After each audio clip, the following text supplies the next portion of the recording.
Hey Joe, here is a 110 clean and jerk you sent me for analysis. So just looking at setup, I like what you're doing here, right?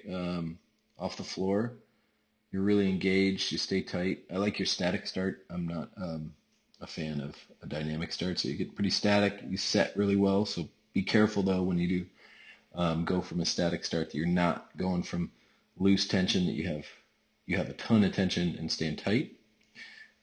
Pushing well, back angle maintains so that you're over above the knee, right? Shins vertical, feet flat, chest over. I love this, right? Do a good job of getting into the hip. I think you have maybe just a little more finish right here. I'd like to see at the very top of this that your shoulders are slightly behind the bar as opposed to directly on top of the bar. You're not necessarily pulling with your back, but just to unseat yourself or get the bar, get your body out of the way. I'd like to see your shoulders finish behind the bar a little more. And I think that's, again, push with the knees. Push with the knees, get them extended. Big pulse up, and that's going to let you clear the bar, right? But you do a good job. Elbows go to the sky. Pull under well. Looks like you catch it on pretty good balance. And then come up easily. So the jerk is where I see the most work that we can do, right? We can just watch this real quick. All right, so my big issue here, you look on balance pretty well, right? But we have this big concave position right here, big arch, forward head posture, just not going to be sustainable at heavy weights. You're gonna impinge in your low back from all this right here. Shoulders look a little internally rotated. So what I'd like to see is a little more stacked posture, where this is just a smoother line from bar down to the hip, as opposed to this kind of, like jagged sort of thing that we got going on right now. So think about when we're all set up, we have um, wrist, elbow, shoulder, pelvis, all in one line, right? Kind of balanced across the middle. Right now, your pelvis is behind the bar, or your pelvis is kind of back, and you really have to get the bar back to get it in the right position. Imagine if you miss a jerk, your pelvis is behind the bar and the bar's out front. So what I'd like to see is basically just kind of change your setup here.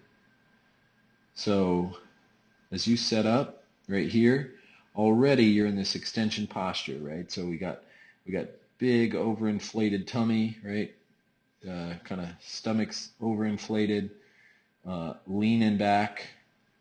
You can see right there, we're leaning really hard back. This is also arched. I'd like to see everything stacked, right? So I want to see shoulders pushed up, right? So we have this good shelf. Brace the abs hard so you're staying tight, and make sure your pelvis is under your shoulders. This is making a straight line. Don't let this arch happen, because that arch doesn't transfer power from your legs, right? When my legs are driving, if I'm arched here, this is not a power transmitter, right? So we need to be engaged through the core, have this sphere of tightness through your belly, through a big tight brace. And then when we drive, right, you can see as soon as you drive, because you're already in that extension, look at the hips break, right? Boom. That's wasted motion right there, and that's creating even more extension posture, and that's going to be a power suck, right? So now we got hips back. Everything's not driving together. Instead, if this is stacked, right, if the belly is stacked, the ribs are stacked on top of the pelvis in the neutral pelvis position, when we go down, the break should happen at our knees, and this is staying really vertical, right? You remain on good balance, but if I could straighten your torso up right here, that's what I'd want to see.